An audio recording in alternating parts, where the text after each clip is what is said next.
চিতাশাল থেকে ছাই আনতে হবে। আর ওই জায়গাতে যাইতে গেলে মধ্যরাতে যাইতে হবে, প্লাস আপনি উলঙ্গ অবস্থায় যাইতে হবে। উলঙ্গ অবস্থায়। তখন তো আমি ভয় পেয়ে গেছি, উলঙ্গ অবস্থায় এত রাত্রে আমি যামু।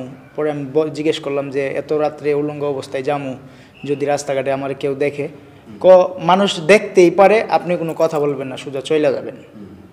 আমার একটা জীবনের বিশেষ কিছু একটা পাওয়ার জন্য আমি, বা আমার বিশেষ একটা কোনো কিছুর জন্য আমি একজন কবিরাজের কাছে গেছিলাম আর কি। তো কবিরাজের কাছে যাওয়ার পরে কবিরাজে আমারে বলতেছে যে এটা তো এত সহজ না, তুমি যদি সহজভাবে কোনো কিছু পাইতে চাও তাহলে অনেক কঠিন কিছু পথ আছে, ওইগুলো পাড়ি দিয়ে যাইতে হবে, যাইয়া তারপরে সহজভাবে পাইতে পারো। তখন আমি বললাম যে কি হইতে পারে এটা। তখন উনি বলল যে এটা অনেক সিক্রেট বিষয়, এটা কারো কাছে বলা যাবে না। তখন আমি বললাম ঠিক আছে, আমি কারো কাছে বলবো না, আমি এটা আমার পার্সোনালি লাগবে। তখন বলতেছে যে চিতাশাল থেকে মাটি আনা, ছাই আনতে হবে, চিতাশাল থেকে ছাই আনতে হবে। আর ওই জায়গাতে যাইতে গেলে মধ্যরাতে যাইতে হবে, প্লাস আপনি উলঙ্গ অবস্থায় যাইতে হবে। উলঙ্গ অবস্থায়। তখন তো আমি ভয় পেয়ে গেছি, উলঙ্গ অবস্থায় এত রাত্রে আমি যামু। পরে আমি জিজ্ঞেস করলাম যে এত রাত্রে উলঙ্গ অবস্থায় যামু, যদি রাস্তাঘাটে আমার কেউ দেখে, মানুষ দেখতেই পারে, আপনি কোনো কথা বলবেন না, সোজা চলে যাবেন। তখন আমি বললাম যে এই জিনিসটা আমার কাছে খুবই দরকার ছিল এবং জরুরি ছিল। হ্যাঁ, আমি ওই সময় আসলে একটু অন্যরকম ছিলাম, পোলাপান টাইপের ছিলাম, বুঝে নিত একটু। তখন আমি ভাবলাম যে ঠিক আছে, সমস্যা নাই, তাহলে আমি করব, ডিসিশন ফাইনাল করলাম।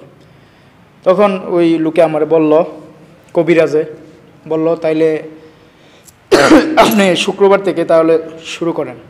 তখন আমি বললাম ঠিক আছে, শুক্রবারে রাত্রে ইনশাল্লাহ আমি যা করব। পরে আমি ওইখান থেকে চলে আসছি। চলে আসার পরে ওই কবিরাজে আবার আমার একটা টোকেন লিখে দিয়েছিল, ছোটো একটা খামের মধ্যে, এই ছোটো একটা কাগজের মধ্যে একটু লেখা লিখে দিয়েছিল। ওই লেখাটা হচ্ছে আপনার আরবি লেখা, মানে বাংলাতে লিখে দিছে, কিন্তু লেখাটা হচ্ছে উল্টা। আরবি লেখা উল্টা। আমার কথা আপনি বুঝতে পারছেন? আরবি লেখা হচ্ছে মানে পড়াটা হয় উল্টা, এটা বাংলাতে লিখে দিছে আমার কাছে, যেহেতু আমি আরবি পড়তে পারি না। তখন আমি আনলাম, পরে বাড়িতে আইনা অনেক চিন্তা ভাবনা করলাম, চিন্তা ভাবনা করে দেখলাম যে এটা আমার দরকার, এটা ছাড়া আমার হবে না। হ্যাঁ, স্বপ্ন পূরণের জন্য বা যে কোনো একটা বিশেষ কিছুর জন্য। বাট তারপরে আমি আপনার অনেক চিন্তা ভাবনা করে, আর রাত্র বাজে ওই সময় হচ্ছে আপনার 1:10, আমি প্রস্তুতি নিতেছি। আর যে কাগজটা দিছে, ওই কাগজটা হচ্ছে মূলত আপনি ঘরে বসে উলঙ্গ অবস্থায় আগে পড়তে হবে, পড়া তারপরে আপনি ঘর থেকে বাইরে হইতে হবে। হ্যাঁ, তো আমি কাগজটা মুখস্থ করলাম, পড়লাম, পড়া ঘর থেকে মানে উলঙ্গ অবস্থায় আমি বের হয়ে গেলাম। যাই হোক, বের হয়ে সোজা হাঁটা শুরু করছি। আসলে ওই সময় আমার ডর ভয় কোনো কিছু ছিল না, আমি রাত্রে এমনিও 2টা-3টা পর্যন্ত ঘোরাঘুরি করতাম, 12টা-1টা পর্যন্ত। তো হাঁটা শুরু করলাম। এটা হচ্ছে আমাদের ঝিলুকদাপাড়ার যে বন্দর মেইন রুট গেছে, ওই রুটের এদিক দিয়ে আমি ঝিলুকদাপাড়ার মসজিদের সামনে দিয়ে গিয়া আপনার পূর্ব সাইডে যে এই খাল, ওই খালের উপর দিয়া মানে নামছি। তখন ওই সময় বন্যা ছিল, অল্প অল্প পানি ছিল ক্ষেতের মধ্যে। আমি ভাবলাম মেইন রোডে যদি যাই তাহলে গাড়িটারে আসতে পারে, দেখা গেছে বিভিন্ন মানুষ প্রশ্ন। তখন আমি সোজা গেছি। তো এই খালে নামার পরে বাইক হয়েছে কি আমার সাথে অনেক বাজে একটা কাজ হয়েছে, যেটা বলার মতো না। এটা বলতে গেলে, এই যে আমার গায়ের পশম দাঁড়ায় গেছে, এটা বলতে গেলে আমার অনেক ভয় করে।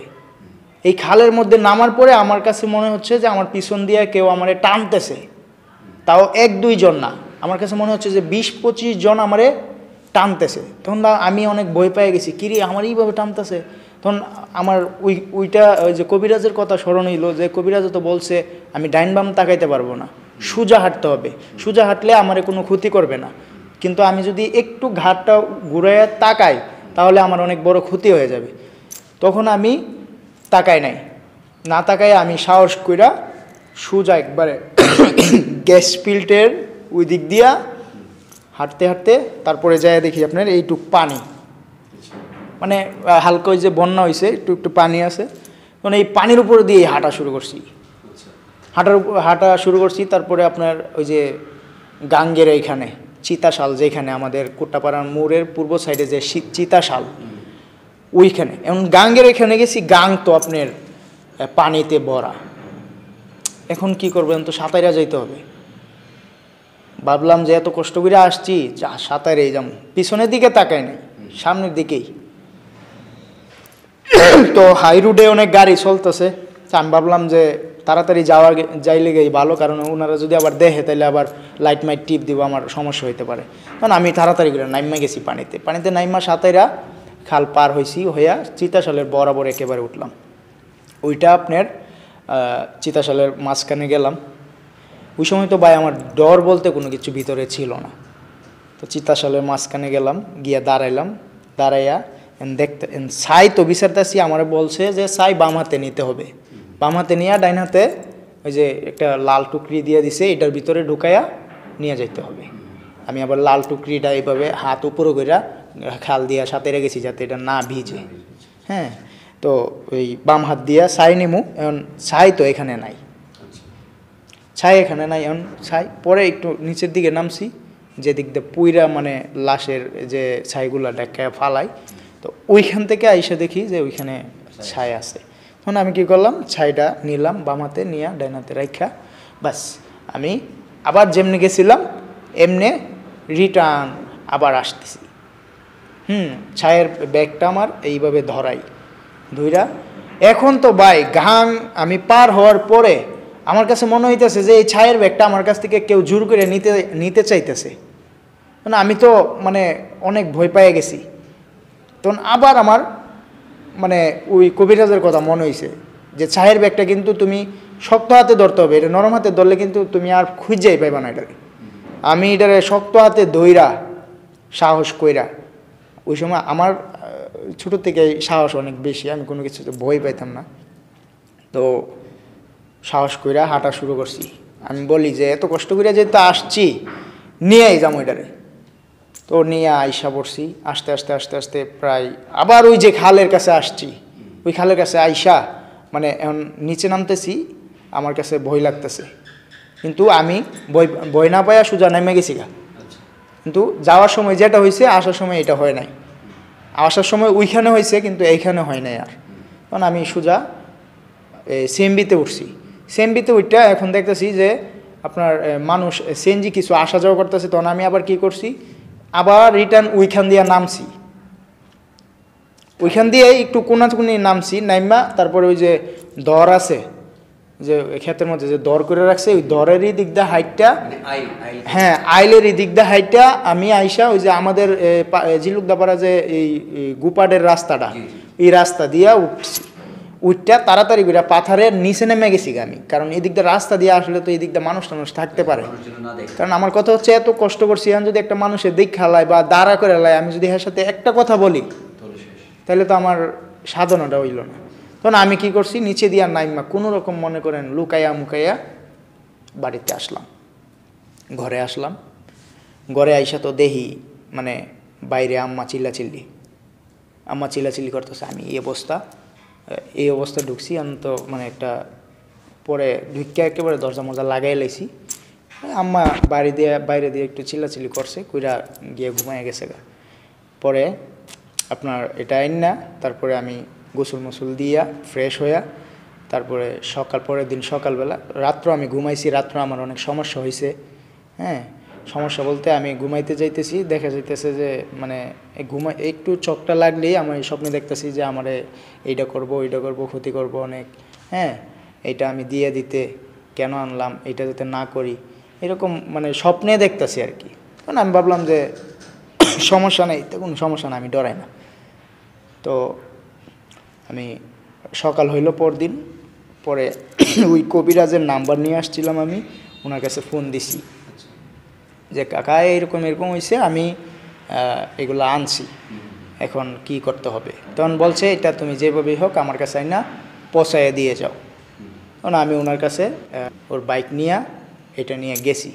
এই বাইক নিয়ে যাওয়ার সময়ও আমাদের সাথে অনেক ঘটনা ঘটছে, আমরা অ্যাক্সিডেন্ট করতে চাইছিলাম, বুঝছেন, দুর্ঘটনা থেকেও বাঁচছি। তো ওনার কাছে যাওয়ার পরে ওনার কাছে দিয়ে আসার পরে আর আমার কোনো সমস্যা হয় নাই। পরে উনি এটা দিয়ে আমার একটা বানিয়ে দিছে, তাবিজের মতো এরকম একটা বানিয়ে দিছে, আর হচ্ছে আপনার একটা কাগজ দিয়ে দিছে, তাবিজ এইটা লেখা দিছে, আর ওই ছাইটার সহ দিছে। হ্যাঁ, তো এইটা নিয়ে আমার বলছে যে একটা ওই যে আমরা হাওড়া গাছ বলি এটারে, হাওড়া গাছ চিনেন? হাওড়া গাছে বাইন্দা দেওয়ার জন্য।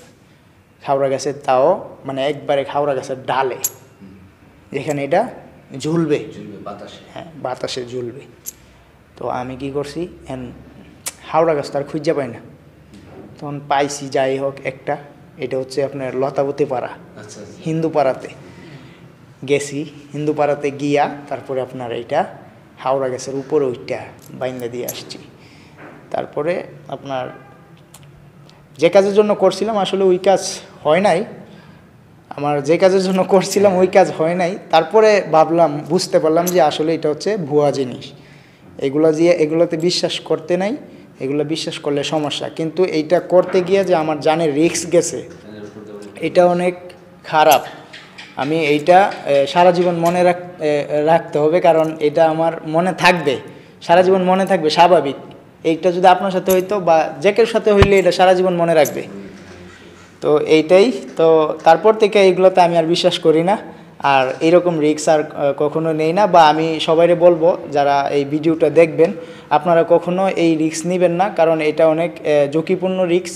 এগুলা অনেক এই কবিরাজে বইলা থাকে এগুলো করার জন্য, আপনারা দয়া করে এগুলো আর কেউ করবেন না।